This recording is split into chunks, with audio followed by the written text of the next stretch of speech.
What is DOGE?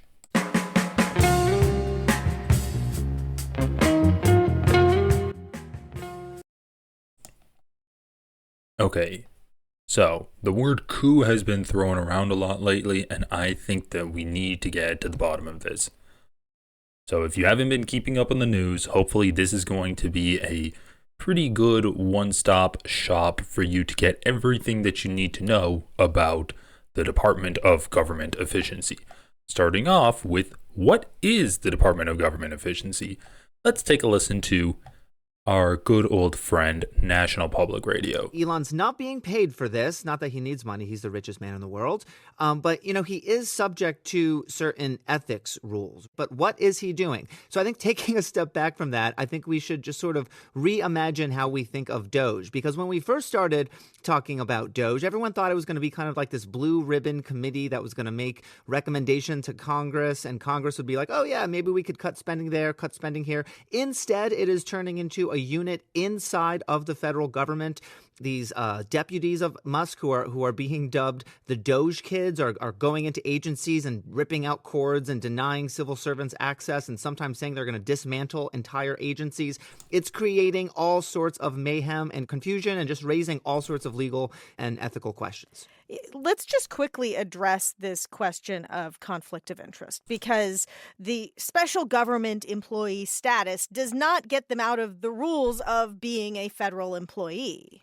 Yeah, that's right. And so I talked to a couple former top ethics lawyers in the White House under different administrations, and they said, Elon is in a tricky situation as a special government employee because he controls 6 major companies, including SpaceX, the rocket company, Tesla, the electric vehicle company. There are just so many ways in which his private company interests could run headlong into a federal government investigation, or, maybe he's getting subsidies from some part of the federal government, and it's by law, and it's very clear he cannot be involved in any matter that could have a predictable effect on his financial interests, and that means one of his 6 companies. So government watchdog types are looking at Elon and saying he's a special government employee. He runs 6 companies. I mean, what a potential ethical quagmire, and it's really unlike anything we've ever seen before. Okay, so let's just pause it there because I think it's pretty relevant to this Donald Trump interview, which is hilarious. Obviously, if you are running like multiple billion-dollar companies and now you get to slash government spending, that's going to open up a wide variety of advantages you can get from this position where you basically control government spending. You can say, oh, I don't like any of the government spending on my competitors, but I think the government spending on myself, that is very efficient spending. So we should have all of the spending go through my companies. That's a very obvious, brainless first take that you can come up with for how that could enrich Elon Musk further. But Donald Trump, he doesn't really have that kind of first thought instinct. The people, look, I ran on this, and the people want me to find it. And I've had a great help with Elon Musk, who's been terrific. Bottom line, you say you trust him. Trust Elon? Oh, he's not gaining anything. In fact, I wonder how he can devote the time to it. He's so into it. But I told him to do that. Then I'm going to tell him very soon, maybe in 24 hours, to go check the Department of Education. He's going to find the same thing. Then I'm going to go to the military. Let's check the military. We're going to find billions, hundreds of billions of dollars of fraud and abuse. And, the people elected me on that. So it's just so funny. He's like, oh yeah, I don't think Elon Musk is gaining anything from this. And then he even makes a comment. How does he even have the time to do any of this? So obviously, also, I think it's hilarious that he's saying we're going to look at the Department of Education before the military, when the military's failed, 7 audits in a row? But yeah, we got to have our priorities straight and go after those big money teachers, right? You got to take down that big money teaching corporations. Anyway, let's continue with this NPR story. President Trump was asked about that yesterday in the Oval Office, and he was somewhat dismissive of the idea that Musk could run afoul of ethics problems. And I'm impressed because he's running, obviously, a big company. It has nothing to do if there's a conflict that we won't let him get near it. but he does have a good natural instinct. He's got a team of very talented people. We're trying to shrink government, and he can probably shrink it as well as anybody else, if not better. Yeah, so Shannon, let's get into the nitty-gritty detail a little bit about what DOGE is doing, what they've done so far, where they are. This is a team that has moved incredibly quickly. And, despite the name, it is not its own department. It is basically an office within the White House. But it is very rapidly moving out across agencies, like across the federal government. Elon Musk says that DOGE is currently in the process of shutting down the U.S. Agency for International Development, USAID. That agency has had tons of people who have been, kind of put on leave. And now there's threats that they're just going to shut it down entirely, fold it into the State Department. DOGE representatives have also gained access to the Treasury Department's payment system, which, is basically the government's checkbook. Like, this is a system that processes trillions of dollars in spending every year. It's everything from Social Security benefits and Medicare benefits to, payments to federal contractors to people's tax returns. DOGE has also essentially kind of taken control of the Office of Personnel Management, which is effectively the federal government's HR department. And there they have, access to, highly sensitive information about, personnel files of, federal workers. He's also, Musk and DOGE have taken a lot of interest in the General Services Administration, which is the government agency that basically handles like real estate. And again, office space, but also handles kind of technology throughout the government. And that's an area where Musk has really focused this idea that, government technology could be run better. There's been floated these ideas that they could be using AI to sort of look at activity and spending across the government and rein it in. So it's just at this point, it feels like it's very little that DOGE is sort of not touching or expressing interest in touching as they pursue this goal that Musk has laid out of drastically cutting federal spending.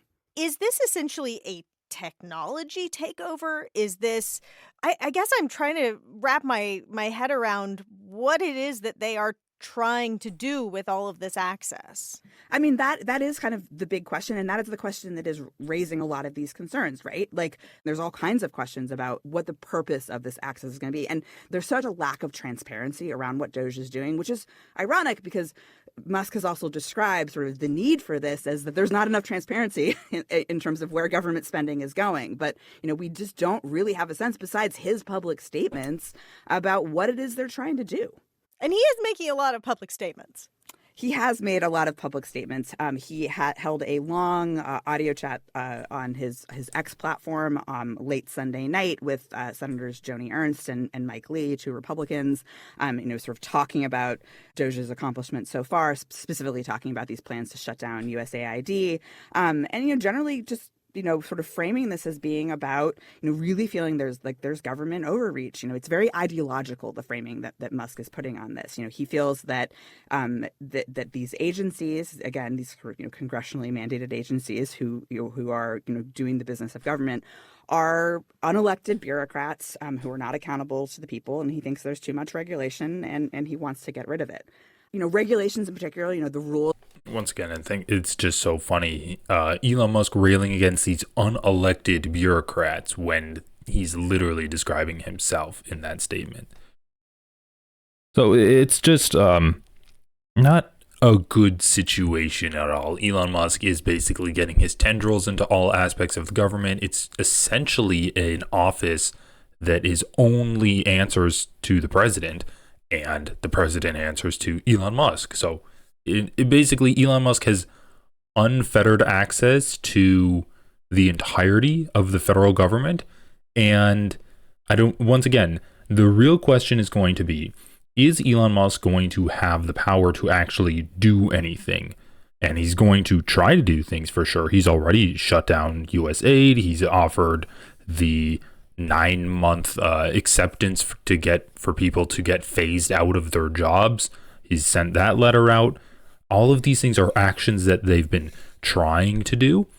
And the real answer is, are the Republicans in Congress going to allow the executive branch to completely usurp the function of Congress and basically stand by and let Donald Trump take over the jobs and basically dictate how the entire United States federal budget is going to be spent.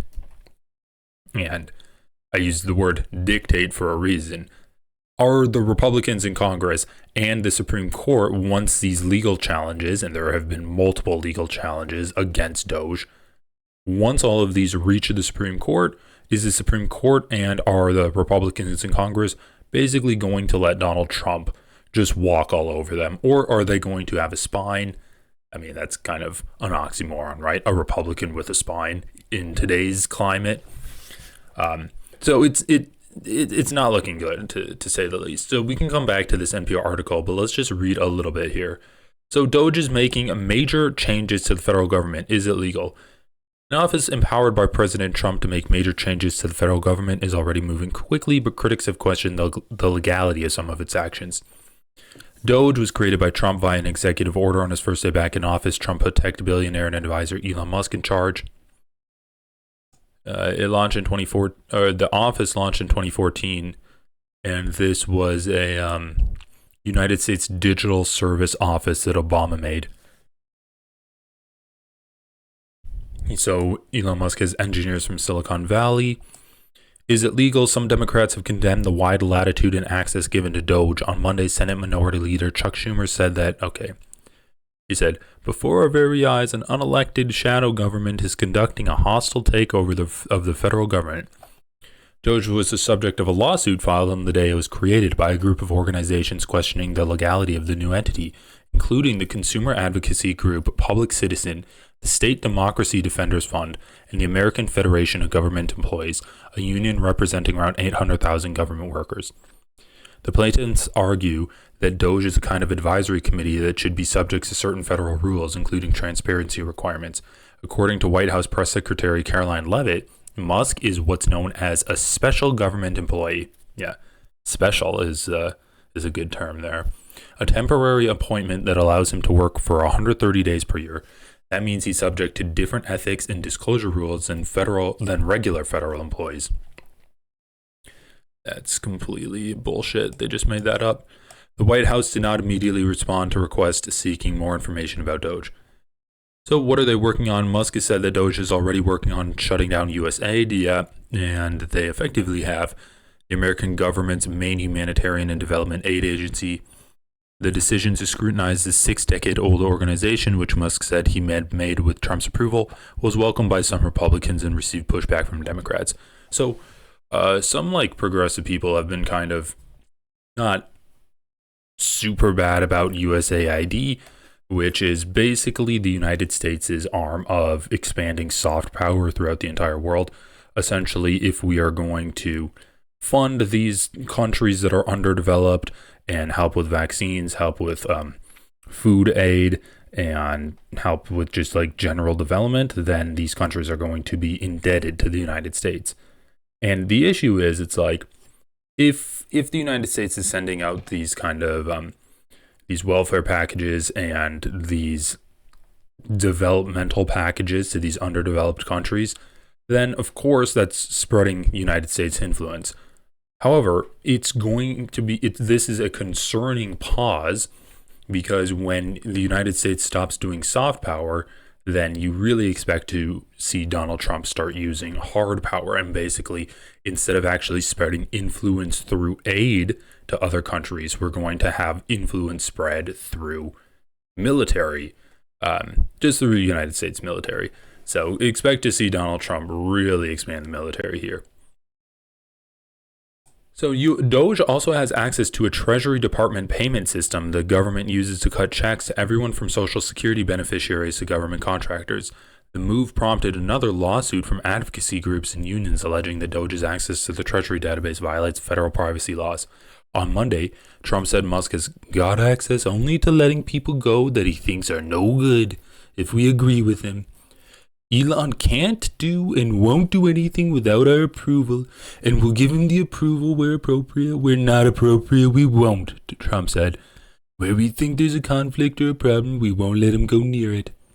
DOGE employees are also working with the Trump administration on potentially drastic cuts to the Department of Education, NPR has noted. Yeah, and Donald Trump, we just read this, Trump said we just like watched this video where he said, I'm going to tell Elon Musk to go after the Department of Education next. So basically it's like Trump is almost like allowing himself to skirt any kind of the blame for slashing all of these government programs. And he has Elon as kind of his executioner, but it's like Elon's the executioner that also gets to decide who he executes. And you really do almost just have, we've reverted back to having like a king who is simply just a puppet figure.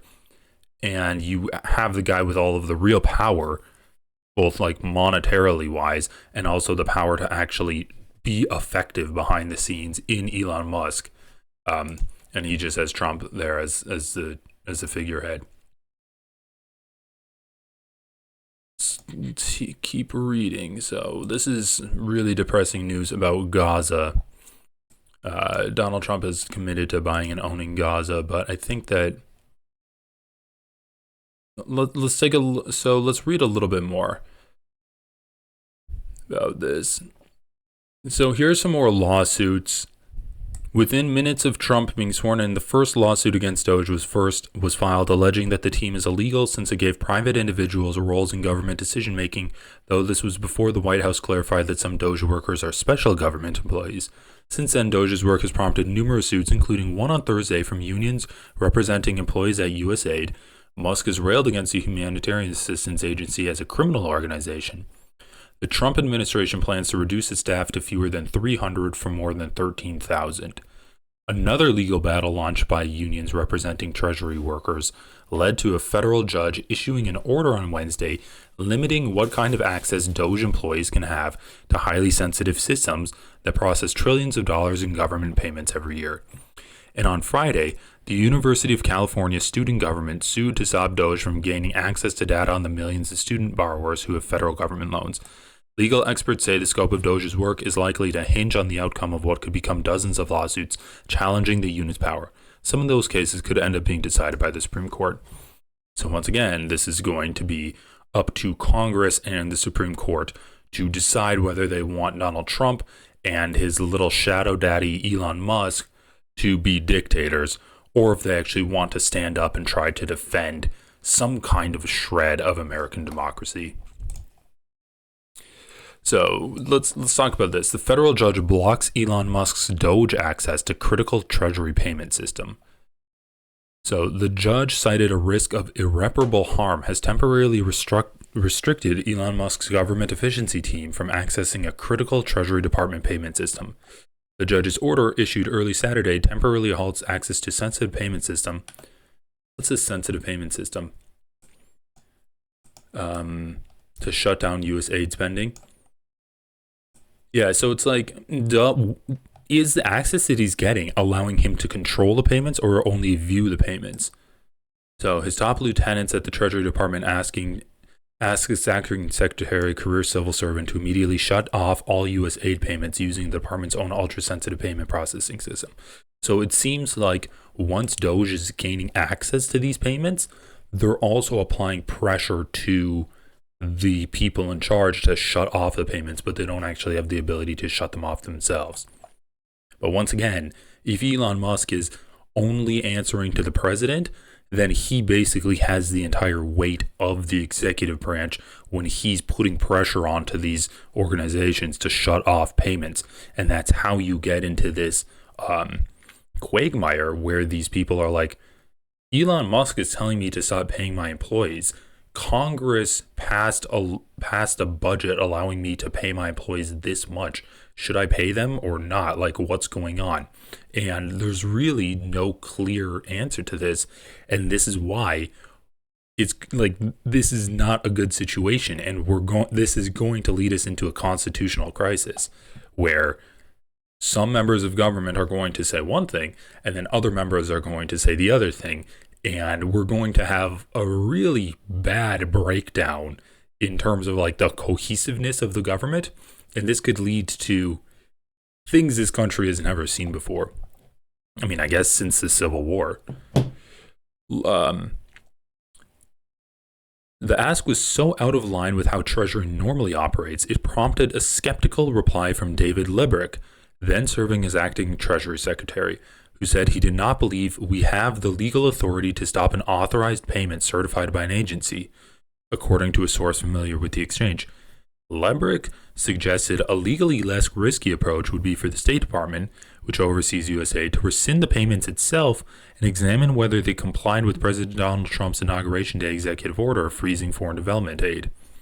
Tom Krause, a former tech executive, now the top DOGE staffer at Treasury, responded that Lebrick could have legal risk himself should he choose not to comply. Once again, this is exactly what I was saying. It's like, you're telling me to do this. I've been instructed to do this by the Constitution and my job description.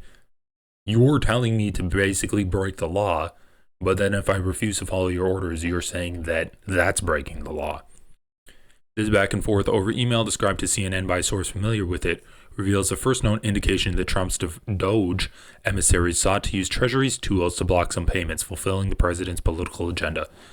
The ensuing controversy set off a chain reaction around Washington this week, sparking a tense political debate and emergency court proceedings over DOGE's access to the system and the administration's potential interest in using it to turn off payments as it chooses.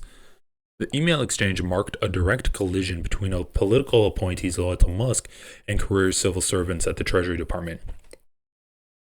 Last Friday, Lebrick announced his sudden departure from government service. Democratic senators on Capitol Hill have demanded answers, okay? And then, unions have voiced fears, and then we also read that unions have filed lawsuits. A critical payment pipeline.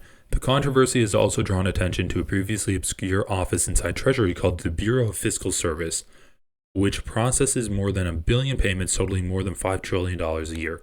The payment system reliably distributes Americans' tax returns, Social Security benefits, disability payments, and federal employees' salaries. It has historically been off-limits to political appointees, but Musk and his allies appear bent on breaking that precedent. In fact, Krause and his top deputy traveled to Kansas City to visit the federal office that operates the payment systems for the BFS, an ask they made prior to Trump's inauguration that was denied by career Treasury officials at the time.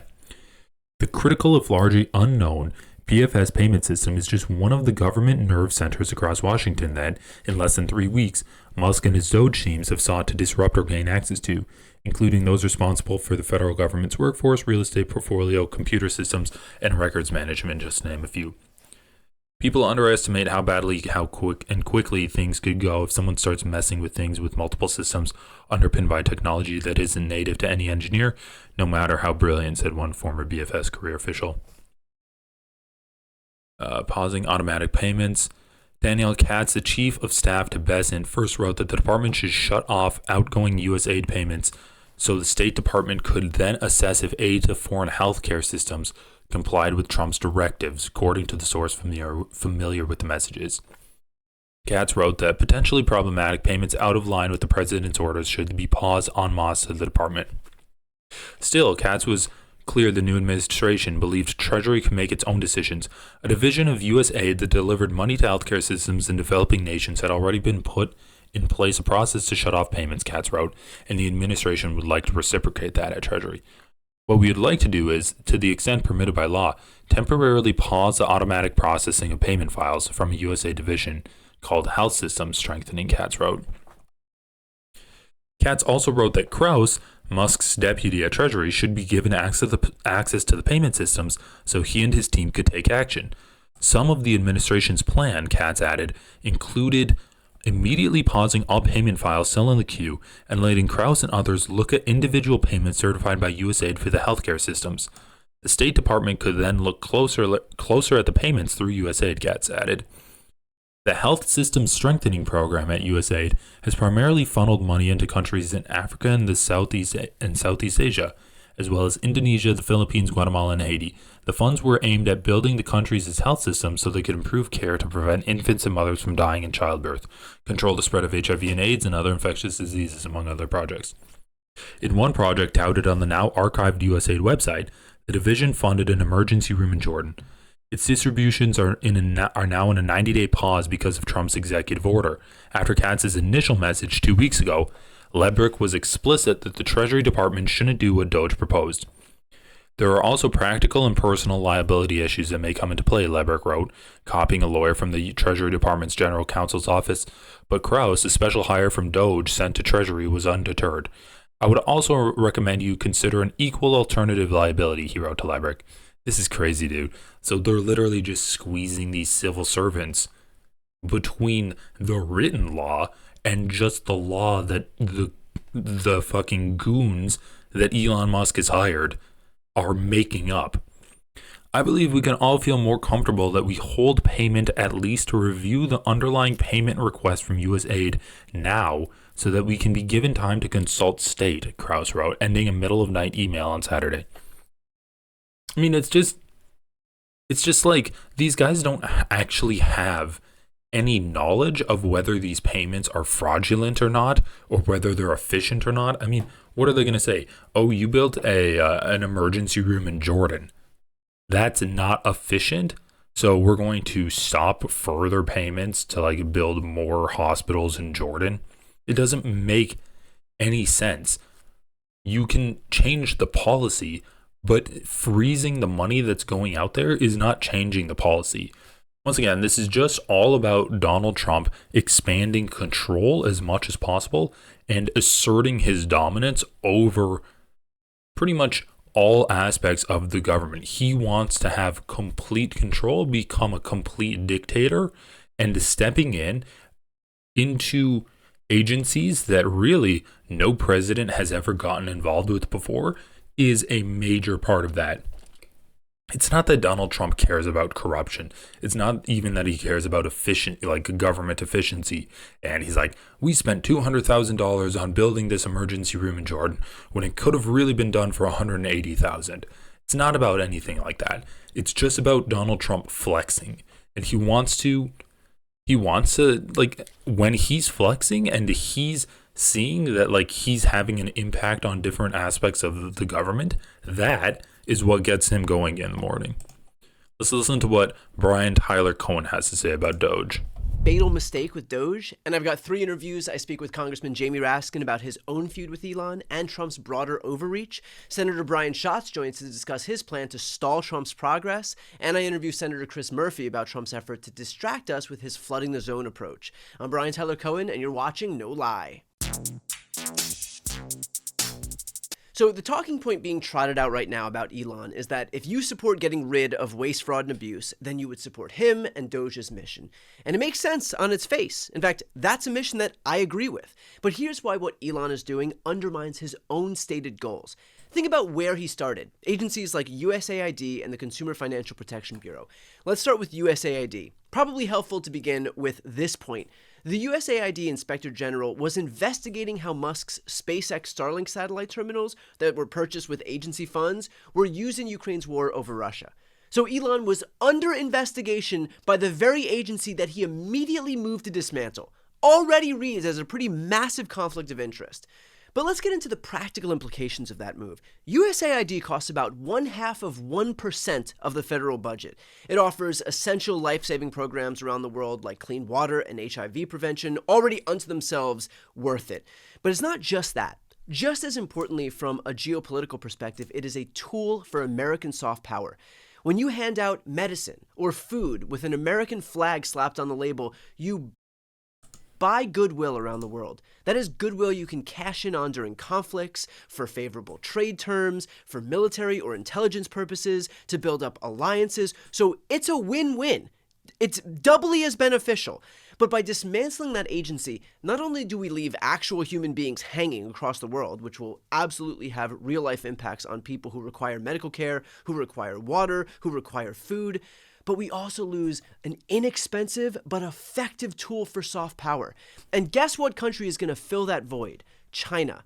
They've got what's called a Belt and Road Initiative. That involves more than 150 countries and organizations. And when the U.S. moves out, by virtue of dismantling USAID, China moves in. That means that when it comes to trade, when it comes to alliances, when it comes to cooperation, when it comes to minerals, deference is paid not to the U.S., but to China. Does that seem like it's in our national interest? Not really, no. But you know whose interest that is in? Perhaps a billionaire who's invested a lot of time building up his portfolio in China? Tesla's Shanghai plant opened in 2019. It's the company's largest factory. It accounts for half of Tesla's global car production. So Elon has a vested interest in kowtowing to China. In other words, while dismantling USAID hurts America, it is a gift to the country that Elon stands to benefit from helping. And, by the way, it ends an investigation into his own possible corruption. Bad for America, good for Elon. Another example, the Consumer Financial Protection Bureau. Elon tweeted, CFPB RIP. Now, I want to be clear about what it is the CFPB does. It literally exists to protect consumers from predatory banks and financial institutions. Its budget is about $800 million, but it's returned over $21 billion with a B to 205 million consumers so far. It sent 6.8 million consumer complaints to companies for response. 63 million unique visitors used their tool Ask CFPB. That's an online resource for answers to a variety of common financial questions. And the CFPB levied a historic $2 billion fine in one single enforcement action against Wells Fargo for mismanaging auto loans, mortgage loans, and deposit accounts. This agency, again, quite literally only exists to help consumers. The sole result of this move is that Americans will have no recourse when they get screwed over by a bank. $800 million in an annual budget for a $21 billion return. Are you kidding me? With the USAID example, at least I could figure out how Elon could derive some financial benefit. But this one, I don't even see the upside for him. It is a handout to predatory banks. There is no upgrade for anyone other than financial institutions that are looking to screw people over. And so look, again, getting back to the thesis of this thing, I am absolutely in favor of rooting out waste, fraud, and abuse. But when you start off by dismantling an agency that just so happens to be investigating you, an agency that costs barely anything, an agency that offers invaluable resources to the world, an agency that affords us major soft power benefits, and another agency whose entire purpose is to help victims of financial crimes, then the message that you're sending is that you're not actually serious about your own stated mission. That, like so much else that the Republicans do, is nice branding, but once you dig in an inch beneath the surface, there is nothing there. I mean, hell, the Pentagon has failed 7 audits in a row. 7 audits. I guessed 7. I guessed it right. 7 audits in a row. Yeah, but the Department of Education is what's more important. We have to investigate that first. Yeah, man. Yeah, these billionaires, they don't like the Consumer Financial Protection Bureau. They really don't like that because they investigate crimes that massive companies do. And so that's why you get all of these rich guys going on Joe Rogan's podcast and being like, oh, the Consumer Financial Protection Bureau, they're really just bad people. Like I saw a guy who ran the Consumer Financial Protection Bureau, and he was just talking about how much he hates kittens. How much he just really hates kittens. They're just awful people. Joe Rogan's sitting there like drool falling out of his mouth, and he's like, and just makes monkey noises into the microphone. They're like, yeah, they're just horrible guys. Like, dude, it's ridiculous how bad Joe Rogan's podcast has gotten. But also, it's just so funny how blatant that the billionaires are acting now. It is a billionaires country. It always has been, but right now it's just they're having a field day. It's like they're all like foxes, and the farmer that's protecting the chickens is gone to the store. So it's just open season for them, and they're getting their licks in while they can. You've got an agency that is the poster child for financial mismanagement, but you start off with the CFPB? That is why Elon's commission looks, sounds, and smells like a sham. Because thus far, the biggest beneficiary isn't working class Americans, it's not Trump's voters, it's not Americans more broadly, but rather Elon Musk himself. You don't get credit for rooting out abuse if your execution raises more questions than it answers. Next up are previews of my interviews with Jamie Raskin, Brian Schatz, and Chris Murphy. But just a quick reminder, you're watching my once-weekly video podcast, No Lie, with Brian Tyler Cohen. This is identical to my audio podcast. On this show, meaning just one show per week, there are sponsors. So here's a quick word from some sponsors, and then the interviews with Raskin, Schatz, and Murphy. No Lie is brought to you by Uplift. Unethical reactions. I'm not going to listen to the sponsors. Anyway, we don't really need to listen to the rest of that. I think that Ryan Tyler Cohen did a good job breaking it down. And what do we got here? Oh yeah, this was funny. Just like Trump's interview that he did during the Super Bowl, when he's like, I wonder how Musk can devote the time to it. He's so into it. Yeah, that's the interview that we saw. Oh my God. So once again, the federal judge, Elon Musk,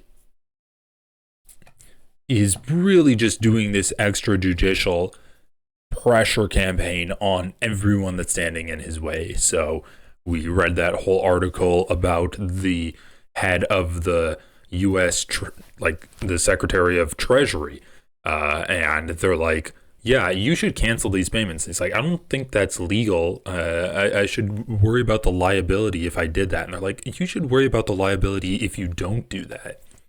And here we go here. A federal judge blocks Elon Musk's DOGE access to critical Treasury payment system, where we already read a little bit. He said, but then the White House is saying that is judicial overreach. Grandstanding government efficiency speaks volumes about those who'd rather delay much-needed change with local shenanigans than work with the Trump administration of ridding the government of waste, fraud, and abuse, White House spokesperson Harrison Fields told CNN in his statement. Engelmeyer's ruling was in response to a suit filed by the New York Attorney General Letitia James and 18 other state attorneys general against the Trump administration. Musk also ordered a defense of the access in a social media post Saturday, saying that DOGE and the Treasury Department jointly agreed to requirements involving government payments, including that all outgoing government payments have a payment categorization code, which is necessary in order to pass financial audits. So we can just look here. To be clear, what the @DOGE team and @US Treasury have jointly agreed to make sense is the following. Require that all outgoing government payments have a payment categorization code, which is necessary in order to pass financial audits. This is frequently left blank, making audits almost impossible. I don't know why that would make the audits impossible if you don't have a categorization code. All payments must include a rationale for the payment in the comment field, which is currently left blank. Importantly, we are not yet applying any judgment to this rationale, but simply requiring that some attempt be made to explain the payment more than nothing. He's like, we are not yet applying any judgment to their rationale, but they will apply it. And then he talks about the do not pay list of entities known to be fraudulent or people who are dead or are probable fronts for terrorist organizations or do not match congressional appropriations must actually be implemented and not ignored. So like all of this is pretty much meaningless, but it's all like an excuse for DOGE to be inside of the Treasury, right? Like what is this? Have the do not pay list of entities be updated and not ignored? Why would you have a do not pay list of entities if you're ignoring it? And then he's like, yeah, write out the rationale for paying these people. Well, if it's going to someone in a job description, isn't that kind of implied? Like the rationale is paying them because they're working a job, and then the categorization code, all of this is just a reason for DOGE to have access to this Treasury. And then as Elon Musk implies in this, then they're going to start making judgments about the payments. So once they have access, then they can start cutting the payments. I wanted to read about the judge. So he got blocked, right? Paul Engelmeyer, he ordered that temporarily restricts the tech centibillionaire and his DOGE team from accessing U.S. Department of Treasury payment systems and sensitive data. Over the weekend, an outraged Musk posted on X, the social network he owns, calling Engelmeyer a corrupt judge protecting corruption, adding that he needs to be impeached now. So it's just like if you enforce the law, then you are going to be called corrupt because you're not going with the Trump administration's law-breaking wishes, essentially. And what does Glenn Beck say? Let me see if I have this right. The Treasury Secretary cannot access any data from the Treasury? Wow, who was afraid the secrets are coming out. This judge was not elected, nor was he given the mandate by the people. Oh my god, I'm so fucking sick of conservatives saying mandate by the people. Enough is enough. We, the people, demand transparency. It is our money, not yours. And yet he supports DOGE, the least transparent organization in pretty much all of the government, because Elon Musk is above the law. Elon Musk dodges DOGE scrutiny while expanding his power in Washington. When was this article written? Elon Musk made a clear promise after Donald Trump decided to put him in charge of making the government more efficient. It's not going to be some sort of backroom secret thing, Musk said last year. It'll be as transparent as possible, maybe even streamed live online. It hasn't worked out that way so far. In the 3 weeks since the literally posting the names of the people that are working for him, he said is illegal. I don't know if I can find that here, but he said, people posted the names of the little tech bros that were working for Elon Musk, and he said, you have committed a crime. So that's the most transparent thing possible. It's a profound challenge to not only business as usual within the federal government, which Trump campaigned on disrupting, but to concepts of consensus and transparency that are foundational in a democratic system. Musk describes himself as White House tech support, and he has embedded himself in an unorthodox administration where there are no discernible limits on his influence. Donald K. Sherman, executive director of Citizens for the Responsibility and Ethics in Washington, said Trump has allowed Musk to exert unprecedented power and authority over government systems with maximal secrecy and little to no accountability. The White House insisted that DOGE is extremely transparent and shared examples of its work so far, such as canceling contracts and ending leases for underused buildings. So once again, DOGE was supposed to be like an advisory role. How do they have the power to actually cancel contracts and end leases?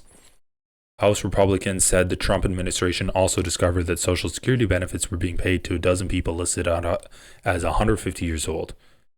We're going to find billions, hundreds of billions of dollars as fraud and abuse, you know. The people elected me on that, Trump said in a Fox News interview to be aired along with the Super Bowl on Sunday. He described Musk as terrific, and he said he would soon focus on the Department of Defense, the country's largest government agency. Asked on Friday if Musk should publicly answer questions about his work, the president said, "Oh, sure.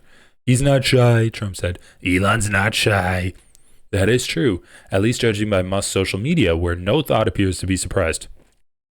So just something that I need to talk about here. It's like, oh, wow, they found several Social Security payments being sent to a dozen people as listed as 150 years old. Okay, sure, you can say that's like fraud, Social Security fraud. What is that, like $30,000 a year? The government sends almost $1 trillion to the Pentagon every year, and that's not their first look to when they're trying to find fraud to save money. Like, I'll believe that they're going to target the Pentagon's budget when they do it, but until then, there's no way, man. I'm not going to believe it, because if they were serious about trying to find fraud, that's the first thing they would have looked at. There's the most fraud when we're talking about the military industrial complex, and it's the most amount of money. So it's not only is it the biggest bang for your buck, but it's also like the highest density of fraud that you can find. But yeah, 12 people got Social Security payments. So they're talking about how Elon's not shy. The administration has one chance for major reform that may never come again. It's now or never. Musk is used to doing things his own way. All right. At the education department, DOGE employees are working out of a conference room on the 7th floor, which also houses the secretary's office. Sharia Smith, president of a federal employees union that represents some of the agency's staff, said it is unclear what internal systems have been accessed by Musk's team and for what reason. Wow, that's great. It's a lack of transparency that's alarming. That's so funny.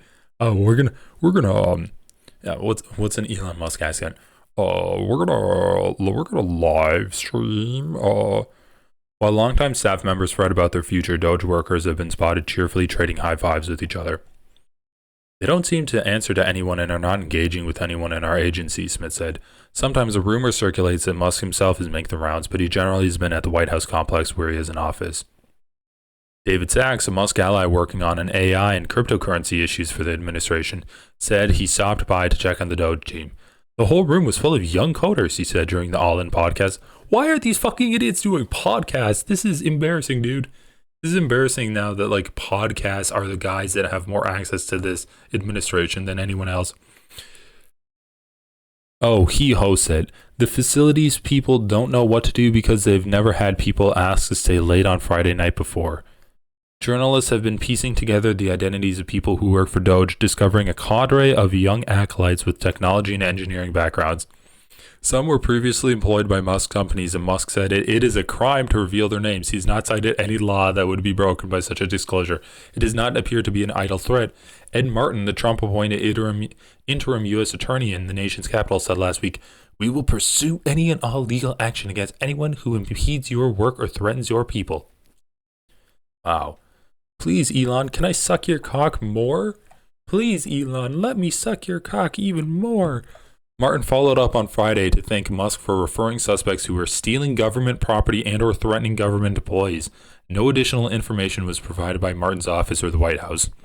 Well, are these government employees? Because apparently Elon Musk isn't a government employee. He's a special government employee. Energy Secretary Chris Wright defended DOGE's work, saying in a CNBC interview Friday that members of Musk's team were like young gun management consultants coming in to take a critical look at how things are run. Bro, this is so fucking sad. Just say that like you want to slash the government. Why are you like slobbering on Elon Musk?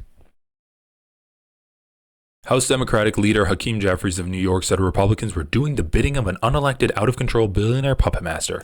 Trump said he was still in charge of Musk, saying, "I'll tell him to go here, go there. He does it." He also backed Musk's aggressive approach. "We have to take some of these things apart to find the corruption," he said. Okay, so let's get into this, because I think this is really interesting. And I haven't heard it yet. I've heard a little bit about it, but let's listen to this and then we'll wrap up the video. The Elon Musk conspiracy goes deeper than you thought. Gil, welcome. Great to have you. Thanks for having me. Yeah, of course. So before we jump in, I just want to do a plug for your Substack. It's called the Nerd Reich, newly actually renamed the Nerd Reich, which I think is a great title for it. And people, please subscribe and support the work that Gil is doing, because as I just said in your introduction, I think you have done a better job than I've seen of anyone, really distilling what the ideology is, really distilling what the plan is. And I think that is so important as we all try to digest this just massive influx of news that we are all trying to, make heads or tails of. So before we get into Elon Musk specific, can you just give people a little bit who you are, where you came from, how you, ended up on this particular beat of like Silicon Valley oligarchs? Sure. Well, I started my career as a journalist. The first major newspaper I worked for was the San Jose Mercury News. Back in the dot-com boom in 1998, I started. After a few years, newspapers were going sour, so I ended up working in politics for a long time, for about 17 years. I was a spokesman and communications director for people like Governor Jerry Brown, Senator Dianne Feinstein, Kamala Harris when she was Attorney General. And then in 2018, I returned to journalism as editorial page editor of the Sacramento Bee and later editorial page editor of the San Francisco Examiner. And for the past 2 years, I've been freelance, sort of combining my political knowledge with my journalism skills to write a couple of newsletters on the Ghost platform. Actually, I left Substack last year. Ghost is a nonprofit that I used. And that's sort of where I am now, is sort of freelancing. And I started writing this story about tech and the ideology because I felt there was a story not being told. And I wasn't sure why no one was telling it for the most part. There were a few reporters who delved into it. And so I started telling it myself, and here we are. So, Gil, my first question to start to unpack all of this is just the very basic. Like, what is Elon Musk's ideology, and what does he actually want? Like, what is the end game here? What is he trying to accomplish as he unleashes his Doge apparatchiks in this, attempted coup? Well, people often make the mistake of thinking this is just about money and tax breaks and fewer regulations. But Elon Musk already has more money than anyone else in the world. Elon Musk already breaks laws and rules and regulations on a regular basis with no consequence. So this is about something far, far bigger than that. This is about power and who gets to wield power in the 21st century. There's a new extreme ideology that has taken root in certain quarters of Silicon Valley, not in all of tech, but in a pretty significantly impactful portion of tech. And it sees that the 21st century is a power vacuum, and it proposes to fill that power vacuum with a new system of governance by tech corporations and the people who control those corporations. And that's very much what this is about that we're seeing today. It's about who controls the 21st century, who has power. And it's also about the idea of upending nation states, countries like the United States no longer being important in the world, and instead having different patchworks of territories, some call them network states, that will be ruled like corporate fiefdoms by some of these tech billionaires. So talk about what I will describe as Elon Musk's ideological daddy, also J.D. Vance's ideological daddy. Steve Bannon has talked about this guy glowingly. Talk about Curtis Yarvin, who's like the main guy behind all of this ideologically and philosophically, and what his grand vision is. Well, Curtis Yarvin is a computer programmer from San Francisco who, back in the early 2000s, used to write an online blog as a guy named Mencius Moldbug. That was his moniker. And he has all of these kind of convoluted, confusing, and cherry-picked theories about the need to replace democracy with corporate-ruled monarchies. He used to really refer to it as monarchy and the need to return to monarchism and basically systems of kings. He seems to have upgraded his language to be more framed as a corporate takeover. And his theory is that democracy has failed, and what we need is to run governments in the world like a corporation with CEO dictators who are empowered to have absolute control over the lives of their citizens, and that's just the way things should run. And he's written these ideas out. Now he has a Substack called Gray Mirror, where he regularly writes these long essays about overthrowing the current system of governance and instituting this sort of tech authoritarianism, I think it's fair to call it. In one essay from, I think, 2008, he talks about turning San Francisco into a territory called Frisk Court, where you have to swipe in and swipe out with a card, and everything you do, everything you look at, everything is captured on a total surveillance system that ensures the safety of every citizen. So basically reinventing Orwell's Big Brother.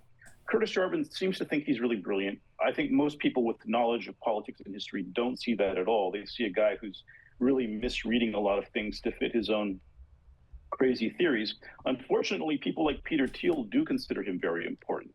Mark Andreessen, as you mentioned, Bannon and others. And so right now what we're kind of seeing is his theories being put into practice, although you don't really see that or hear that in any of the coverage of it. And so basically what you have is a guy who was a blogging troll in the 2000s become a major political philosopher for some of the richest men in the world who are now wielding power within the Trump administration. Yeah, we should just point out that, to your point, these people now have political power. This isn't theoretical anymore. I mean, It is interesting. I think there's a market, I guess. I think there is a market right now where if you just say rich people are great people and they deserve to feel good about themselves and they deserve to have everything that the world has to offer and more, even though the world isn't offering you a nation state, that's potentially in your future if you're rich enough because you're basically a god. You're super rich. And then rich people are just going to hear that and get turned on by what you have to say. And they're going to be like, tell me more. I'll give you money if you tell me more. So if anyone wants to make a buck, you can just start talking about how great rich people are. But yeah, this is extremely dystopian. And I guess it's just a return to feudalism, which is kind of the end result of capitalism. If you have these corporations that are worth more than nation states now, of course, why wouldn't they go back to feudalism? Like, they can basically own and run a country with all of the wealth that they've accumulated. You mentioned a couple of billionaires there, Mark Andreessen, Peter Thiel. These are all people who were just recently on the #1 podcast in the world, the Joe Rogan Experience, where Joe Rogan sat there and nodded along in agreement to them for 3 hours straight. Right. As they lied about the Consumer Financial Protection Bureau and the National Labor Relations Board. So this is, they have political power and they also have cultural sway based on massive outflow of misinformation that they're putting out there on a regular basis. So when I read Curtis Yarvin's the book The Dark Enlightenment, and I was really starting to dig into these characters as Elon Musk became increasingly influential in the Trump campaign and funneling, an insane amount of money, $250 million, probably more, into the Trump campaign. I was really thinking that the model he had in mind was Trump as the sort of CEO dictator. But it seems now that actually it's Elon who is put into that role.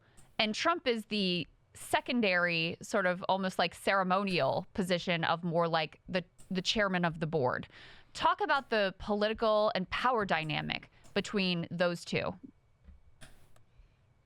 Well, in 2022, Yarvin wrote an essay called The Butterfly Revolution, in which he outlined the idea for, instead of Trump in a second administration being at the center of everything, Trump would more act as chairman of the board, and he would install a sort of CEO figure to basically be the dictator of the federal bureaucracy and to start breaking rules, purging the bureaucracy, which is a long-time idea of Yarvin's. He calls it RAGE, retire all government employees. We see that being carried out in DOGE, the Department of Government Efficiency, which I prefer to call destruction of government by Elon, because that's exactly what it is. Then after purging a bureaucracy, you bring in this loyalist army of people to run government with no concern for loyalty to democracy or the Constitution of the law, but instead loyalty to the dictator who runs the government now. And then you start systematically dismantling democratic institutions, making sure they can no longer function, they no longer exist. You defy the courts, you defy Congress, you push everything to the brink and see who really does anything about it. Is there any consequence for deciding that Congress doesn't matter anymore? Is there any consequence for deciding that you don't have to follow the laws, especially when you have a president who will just pardon you? And then after that, you start seizing media control, academic control, and sort of reformatting everything so that the main message getting out to people is pro-authoritarian regime, pro-dictatorship, and that it's very hard to get any competing message out. We're not quite at that stage yet. We do see some weird stuff happening, the way the Washington Post and the LA Times have owners now who have become sort of pro-MAGA, or at least kowtowing to MAGA. And I think you'll expect to see more of that pressure applied to both journalism and to academia and other institutions. The idea being that we can have nobody publicly challenge this. People have to act like it's normal and go along with it, and that'll give it the best chance of success. Well, and we've seen some of that already. I mean, yeah, and that's really dark, and that kind of gets to what I was talking about and what Brian Tyler Cohen's talking about, how he's like, how would you target the Consumer Financial Protection Bureau, which only does good things? It pays for itself in terms of all of the fraud that it uncovers and returns money to the American citizens. It's only a good corporation. And the idea isn't we're going to make government better through DOGE. The idea is that we're going to make government irrelevant. And if we can break the federal government down to the point where it's not functioning anymore, then why would we need the federal government? And we're going to have these massive corporations like Elon Musk, like Metaverse, these oligarchical figures that view themselves as above the law and view themselves as kind of Ayn Rand strongman type of character. We're going to have these guys rebuilding in their own image, and it doesn't have to be as blatant as we're going to sanction off or we're going to annex off a portion of Texas when we're going to build this corporate we're going to build these corporate towns in Texas. If you want to live at Teslaville, you can go there and live underneath King Elon. And then the metaverse is going to be some area in California, and you're going to go live at the metaverse now. It's not going to be like that. But what it is going to be is the slow degradation of institutions. And when federal institutions have been completely destroyed and are powerless now, the institutions that are going to remain are going to be institutions controlled by these corporations, so like social media, like private school, like all of your devices that you have access to, like the internet. All of these guys are going to run these corporations, And even if they're still existing underneath the structure of a federal government and the United States, they're going to be controlling massive swaths of people's lives. And so effectively, even though you're not going to live on the Meta plantation, you are still going to have your life controlled by guys like Meta, especially when we start talking about like owning the water, owning access to clean air, owning food. That's when it gets really dystopian. I mean, they already own social media, which is a huge thing that needs to be broken up, social media monopolies need to have been broken up like yesterday. FCC is going after NPR and PBS. They required the transcript to be released of that Kamala Harris interview. Trump himself has been suing various media organizations, and then in several instances, those media organizations, rather than fight, would have likely been winning battles in court because, of course, very hard to prove, defamation. There's all kinds of First Amendment protections. Instead, they've just effectively bent the knee, issued what amounts to a bribe to Trump, in the hopes that they can, get their mergers through and go along to get along and not attract his scrutiny or have their executives investigated and potentially jailed. Yeah, they're self-censoring. It's authoritarianism through fear is what we're witnessing. You pointed out with CBS, they paid him $50 million in the hopes of saying, hey, we're cool. You saw Mark Zuckerberg do that with a $25 million bribe for temporarily banning him for January 6th, which, of course, was perfectly reasonable. You see it, they're legally going after PBS, NPR, and you also see it with just Elon taking over Twitter. It was a $44 billion investment. He massively overpaid, but he knew he was overpaying because the whole idea was to control the flow of information. Yeah. And so, what we're witnessing is they're already in the stages of the media takeover, and even those outlets that have semi-kowtowed to Trump, right? Like the LA Times, for example, or the New York Times, they're not spared from his ire. He still goes after them because it's never enough unless you're a complete and total cheerleader. Is that what you see, Gil? Definitely. I see people who are not familiar with how authoritarianism works. You can't negotiate with these people. You can't bow down enough. Any attempt to both bow down and still pose a challenge will be met with further pressure and attacks. So the only way through this is to immediately start to fight back and be resistant to the normalization of this kind of stuff. And it's been very disappointing to see so many media outlets fall short and try to find some mythical middle ground that does not exist. To be in the middle ground with these people, you have to be so far to the right that you have effectively abandoned all neutrality and objectivity. And I think there are a bunch of low IQ cowards running a lot of our media institutions today. And I think if this country loses its democracy, it will be largely due to the failure of journalism to do its job. And I say this as someone who wanted to be a journalist since the 5th grade and who now wonders if the term journalist won't make people think very low of me, that I'm cowardly or else stupid. So, I think that's been a big part of it. There has been no effective pushback. Part of that has been not telling people what's actually going on. That these people have been talking about this for a long time. It's not chaos. It's systematic. There's a plan. I've compared this to, it's like trying to tell the story of 9/11 without mentioning Al-Qaeda. This wasn't just a bunch of random people who decided to do the same thing at the same time. There's a much deeper idea here. And it's not just the tech guys. We're seeing the right-wing religious establishment as a part of this, the Heritage Foundation. There's a real sort of convening of these right-wing powers that want to remake the world. And they have found common ground, and we're watching them do that. The idea for purging the government appears in Yarvin, back in 2012. Well, it's also in Project 2025 spelled out. That's right. And they denied all this and were able to get away with it. And now we're living through it. This has been a massive failure of journalism in the way that their intelligence agencies failed around 9/11. And it's just amazing that they won't talk about it. Yeah, I mean, I'm looking at the New York Times headlines right now, and here we sit, we know they've taken control of the Treasury payment system. We know that they have illegally and unconstitutionally are disbanding all of USAID. We know they've infiltrated NOAA, which deals with weather and hurricane tracking. We know they've infiltrated the center that deals with Medicare and Medicaid payments. Brazenly illegal, unconstitutional action after action as part of a true revolutionary attempted coup. And the revolutionary part, those are Elon's words himself. So you don't even have to speculate or editorialize. You can use his own language about what he's trying to accomplish here. And I'm looking at these headlines from the New York Times. This is on Thursday that we're recording this. Federal workers face deadline to take resignation offer. the Trump administration's major moves so far. DEI skeptics include some on the left. It's normalization. All this is just normalization. How are you helping people to make, I mean, they're not helping people to make sense of what they see unfolding before them. And so it just feels like normal partisan battle. Trump's making some big moves and he's really shaking things up.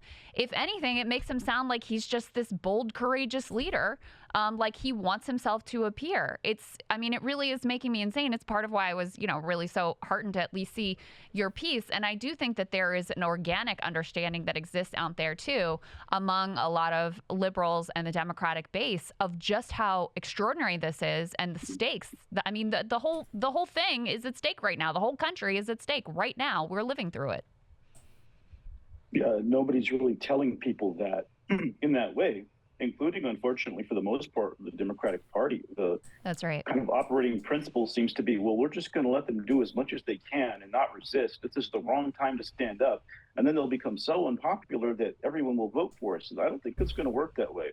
I don't think that the Democratic Party understands fully what's going on here, or else, like a lot of other people, they're just too scared to say it. But we do, fortunately, start to see some people standing up, calling out Musk by name, protesting. You've got Ro Khanna now, who sort of tends to play both sides now in a real fight with Musk. And I think that's what we need to do. This isn't the usual thing where some pollster can tell you what the future is. No pollster told us this would be happening right now in the way it is. So the pollsters are flying blind, and we got to stand up, take examples from history of how people oppose these kinds of regimes. And the fight started 3 weeks ago, started before that, really, but there's no time to kind of sit around hoping that people will just use enlightenment and reason to somehow figure out that this is really bad. You got to tell people what's going on. And one piece of good news I saw today on the Drudge Report was that Musk's poll numbers are dropping precipitously. And so I think the number one goal right now for the Democrats and for people in the media who care about democracy is to illustrate exactly how this unelected foreign-born billionaire is destroying our government to the detriment of the American people. I'm struggling to wrap my Yeah, I don't know. It's going to be difficult, right? How are you going to combat against this? And I think really the biggest hope that we have is be active, campaign, and in the midterms, take back Congress. And then we can have the real struggle start happening where we have this constitutional crisis where Congress is going to be trying to pass laws, and then you're going to have Donald Trump and the Supreme Court knocking them down. But at least maybe then we can fight and maybe stall what Donald Trump and Elon Musk are doing. But right now it just seems so bleak. But we're going to have to start somewhere, and getting Democratic senators elected and highlighting how bad this administration has been for the American people over these next 2 years is going to be extremely important to do.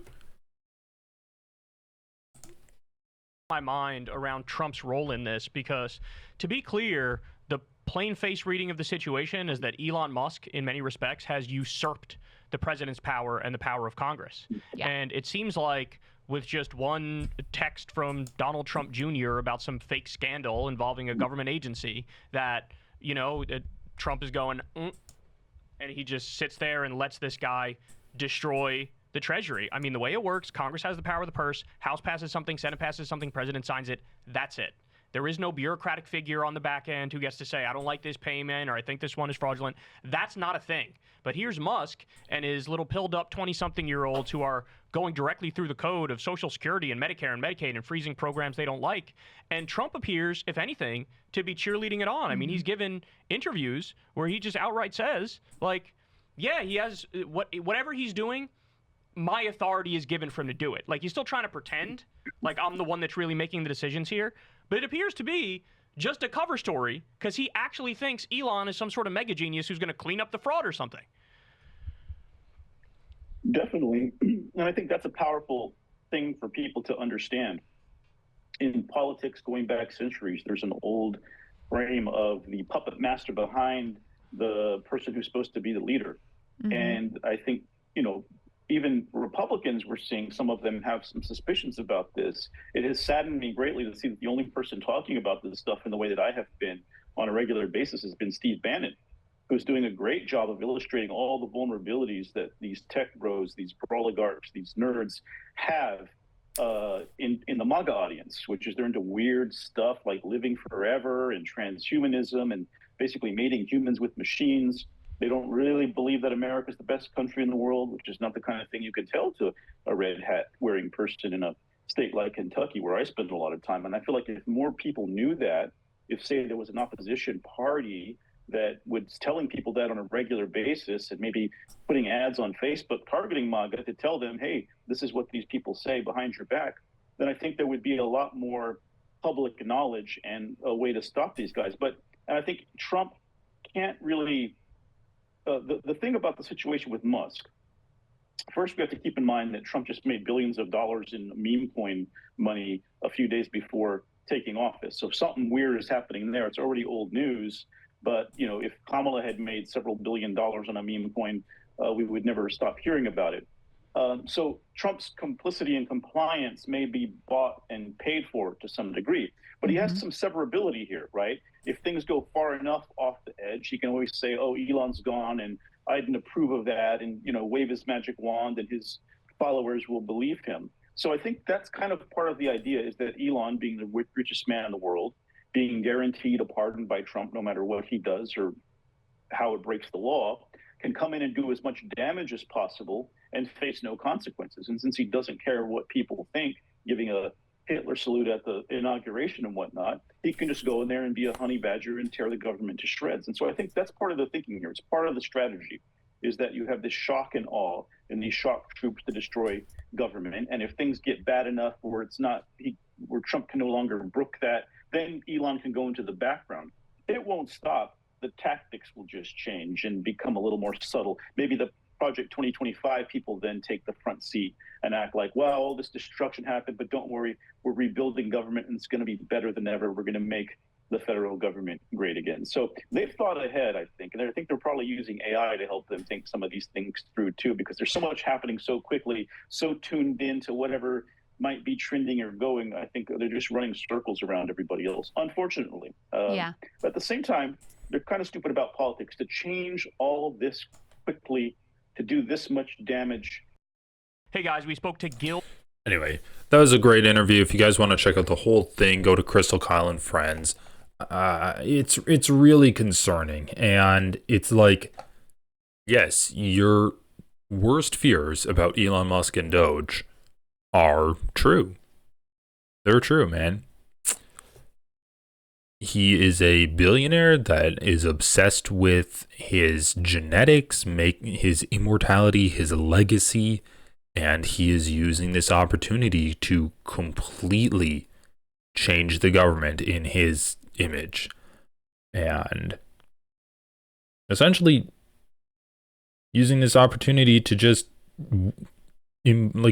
make himself even more wealthy, leave an even bigger impact on the world than he was already doing.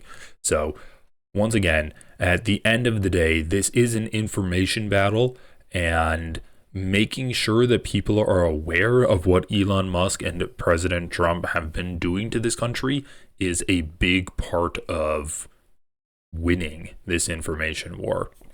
So anyway, guys, a little bit of a more depressing video today, but hope you enjoyed anyway. Hope you enjoyed watching me draw our God King President Elon Musk. He is such a big, beautiful boy. And have a great rest of your day. Thanks for watching. I'll talk to you later.